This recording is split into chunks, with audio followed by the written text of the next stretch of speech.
when we used to go to meetings and make introductions, people used to introduce themselves. But when we go to Arthur would introduce himself, Arthur Adair, architect, a graduate of Harvard School of Design, and the rest. Anyway, he's Harvard trained. Then people will pay attention and they'll only be speaking to Arthur.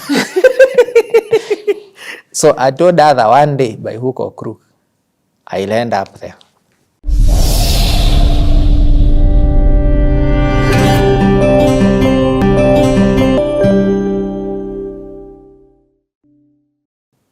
CTA with Ken, video 6. As much as this is the playhouse, and the playhouse is where people get to tell their story. It's why we say our tagline, you never truly know people until you take the time out to know people. We also have something called class and session, where the guests speaks about their profession, specifically around an area and a topic. This is like a mix of both. But this one is a live CTA, a live class and session. So, as and I was telling Ken offline, as he's sharing his life journey, I am transposing and picking up things that he's saying and figuring out in my career path, what are those lessons that I should take and improve, change, switch, continue doing. So thank you so much for this. We left it at Vipingo. So at that time, 2016, Vipingo, the acquisition by Centum is going on. So it's acquired. Centum is always on to the next one. Yeah, it's a conveyor belt. You have to keep creating new businesses. So Vipingo is... And is this Centum RE? No, it's Centum Investment itself is acquiring. It's the owner. I get it. So as we are the real estate team doing it. I get it. So it's acquired. And then now he needs someone to see what can be done and coordinate the processes, doing master planning and other things. So the entire team is focused on building 2 rivers. Another team is doing mall. Another team is in Uganda. That work of finding out what can be done ends up with one Ken Mbae. So using the experience, so now I'm given the responsibility. Ken, you're 20-something. You're still in your 20s. Yes, I was still in my 20s. So you've been entrusted. Yeah. For context, how many acres is Vipingo? 10,254 acres. It's not a 50 by 100. No, you just get the brief from James and Chris. I got the brief.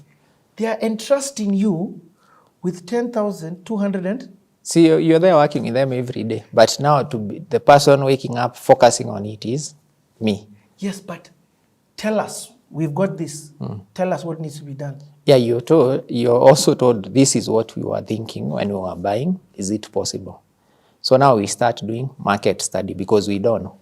So to do market studies, off to Mombasa. Spend time in Mombasa, going to check what's happening in Mombasa. Then I realized Mombasa is filling up. Then you come and see Nyadi, people are starting to build high-rise, so it's starting to look like Kilelesho and people are moving.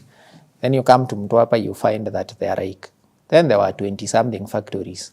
So people are building factories from Mtwapa that way. Yes. Those garment factories, EPZs, yes. Coast Botras, Pwani Oil. So there are all these industries that are coming up.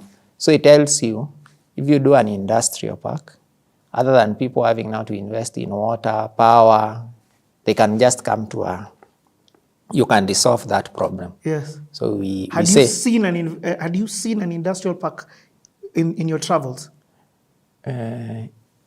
Not as much, but now we start. But is this something you even knew? There's something like an industrial park? Yeah, because Tatu City was doing it. There were a few others in South Africa we had looked at. So you say there could be potential for industry, there could be potential for hospitality.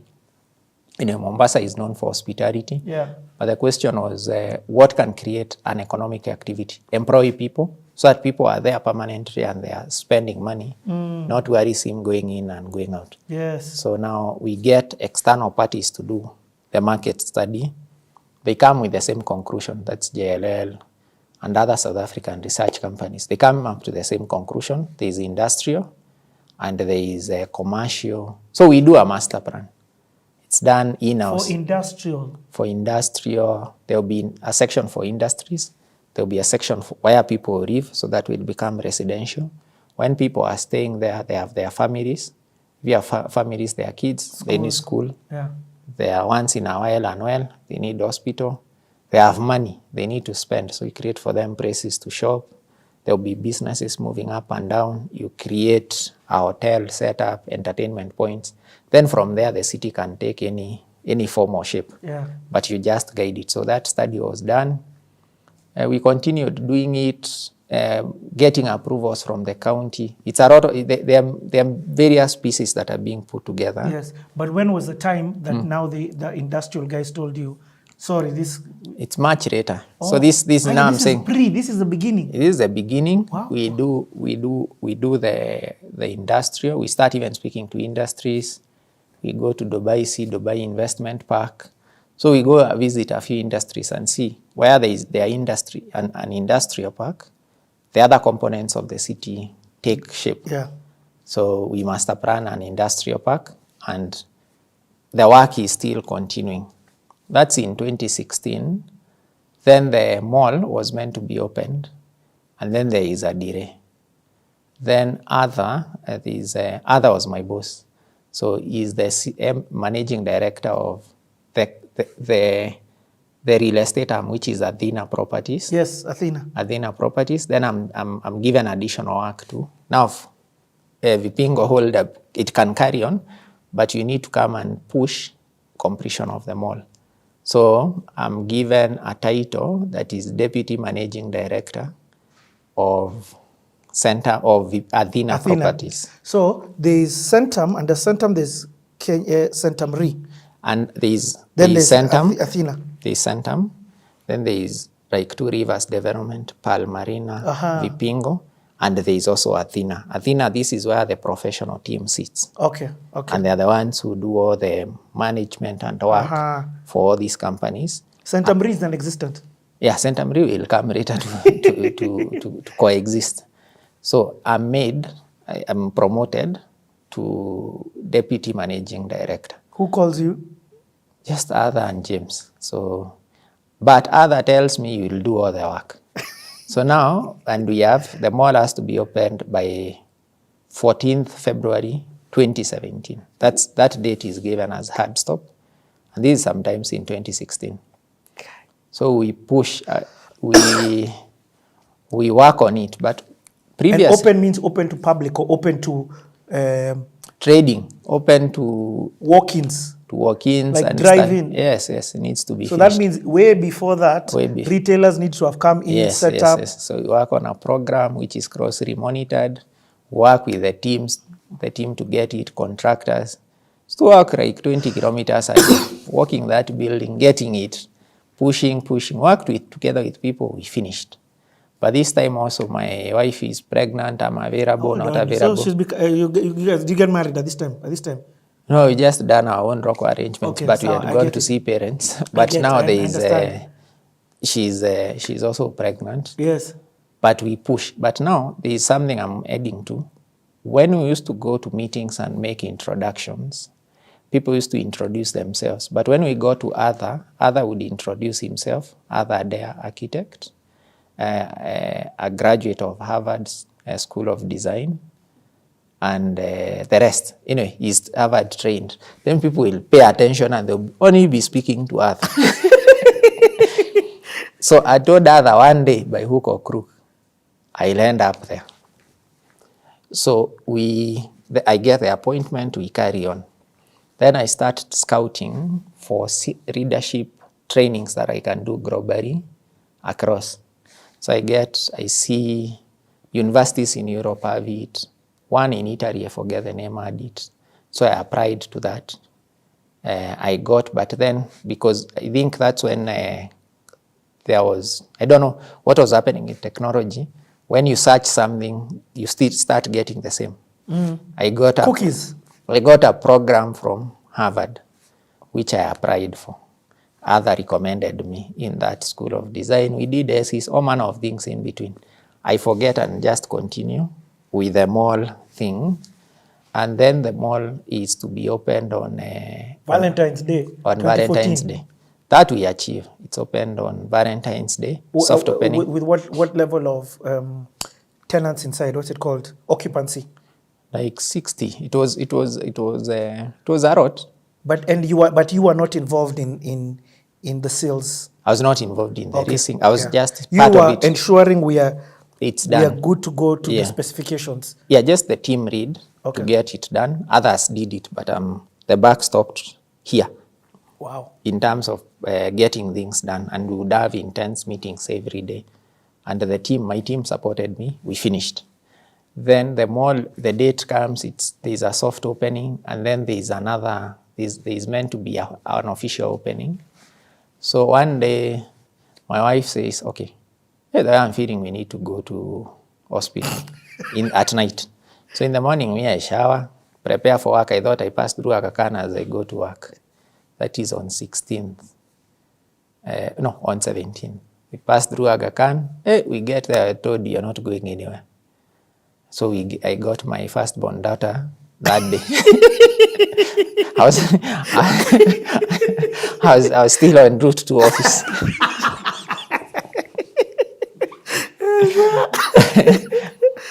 I get calls where I say, okay, now I also have gotten my own mall.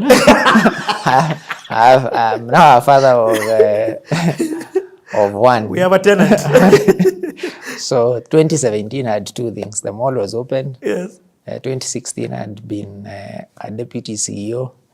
2017 I got my daughter. Then Yes. I got admission to Harvard. Oh. At some point there I think in March or something.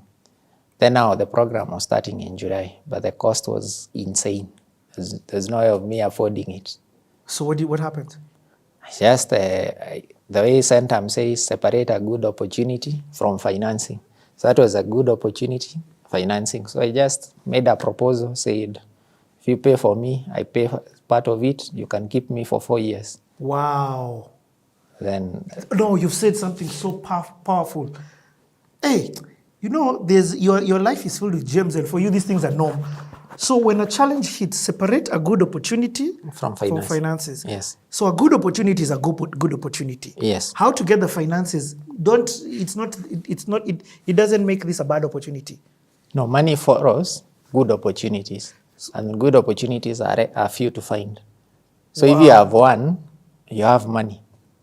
Because you have one, to create an opportunity is incredibly difficult. Yes. But if you have one, the easier bit is to look for The money. the money. It may take time, but it will come. So you figured out, Yeah. how do I, because I'm going to get this value from this place. Yes. And these guys don't want me getting this place and then I come back and I leave. Yes. So if I can commit myself to this place for a given period of time, first of all, it's job security for you. Yes. But also for them, there's value because of what's happening. Yeah, so they invested in me. So in July. Is that a culture in Centum? That's a culture. That's a culture. Training that you'll be trained in the best institutions in the world. So I was one of the many. Others also came and went to Harvard Business School. So it's a trend. Now my colleagues are in Oxford. Wow. So now I get the admission. I work with other James, they agree. And I go in July. I get the American documents. I go. July, the mall has opened. Yeah. There's this Vipingo thing that's happening. You've been promoted. You've gotten a baby. Yeah. And you've gotten acceptance. Yes. February, March, April, May, June, July. 5 months after. I go. You left your wife with a baby. Yes. I go there. But it's how long is the program for? 1 year. But 1 year? You fly there and fly back. You fly there and fly back. In between there are online sessions, group work. So when you fly there, you go for a period of how long? A month. Or a month of intense coursework? Yeah. And what was it? Was a Stanford business? No, it's advanced management program in real estate. Focuses on real estate. Wow. Okay. Listen, Stanford is an Ivy League school, which means it is one of the best business schools on the planet, if not the best. Harvard, not Stanford. Oh, we had Harvard. Yes, okay, Harvard. Yes. Still. Yeah, it's the same level. It's the same level. Yeah. One of the best, if not the best. I'll still stick to that. Yeah. In fact, very prestigious. In fact, when you say Harvard, I even think more prestigious in a sense. But the thing is, the people then who must be going to that place are people from across the globe, Yes. even just those networks alone, but doing incredible things. Yes. So what, okay, you have to tell us about this experience. So now I go there. I think we are just 2 from Africa.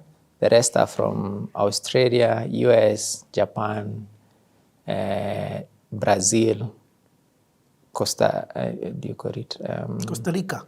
Not Costa Rica. There's an island. Even the guy I think the guy now is a prime minister. So, so I find colleagues there. And I find these people and are incredible. They have done things that are unbelievable in their various lives. Your 2 Rivers feels like a baby. Yeah, now it's explaining to Rivers. They can't even understand. I just showing photos. But it taught me a lesson on being humble. Oh. And just, and them, what you may call success is incredibly different from other sectors. So we do our program. Wait. You're talking about being now, you are a big fish in a small pond. This is the second time I'm using this statement with you. Yeah. And now you've been, as the big fish, you've been thrown into the ocean. Yes. And here there's sharks and blue whales, people who've done incredible things. Yeah, people have done things out of, and their success is big. Some of the time, sometimes they would say we leave Boston and go to New York, and some of those guys had access to private jets. So things that are beyond my imagination. So but I would do all the home assignments and the rest group work. Yes. And we created deep network. But so, also I was taught to think differently. Like what's the limitation of thinking that you had because of maybe what you had seen? So you made the definition of success or what you can do. Then you find people are running businesses in Australia, US, Japan, India. They have operations in virtually Canada. They have operations in all the countries. So they are running big businesses with thousands of employees. And those businesses, they own 100%. And you're there, they are humble. There's nothing extraordinary. And what did the course then do for you? Did the work actually also expand your mind? Yeah, it's changed my mind completely on how to present opportunities, how to think about opportunities. Just give me one. Give me like one example. There are many. Vipingo comes out as a result of. Oh. Yes. Of your upskilling. Yes. Wow. Yeah. And when you are there in school, yeah, you're still deputy. Yes. And are you still working? Still working. Despite you being in school? Yes, I'm still working, but anyway, I'm on leave. But okay.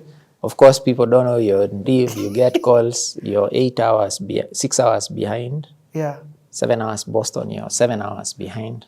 So when you're sleeping, people here have woken up. They call you. Anyway, I carried on and I have a small family. Yeah.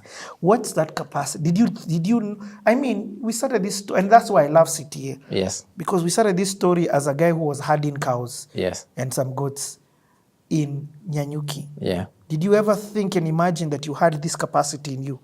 Did even people think that you had this capacity? No. But I took whatever opportunity that was there. In Nyanyuki, was growing up, the opportunity to work was to do cows and goats. In whatever environment it is, you're taking up whatever opportunity it is. Whatever the opportunity it is. But you pushed and pushed an envelope further and got access to the other parts of the world. Wow. Yeah. Let's take 2 minutes. We're coming back. Let that ponder. Let that sink in.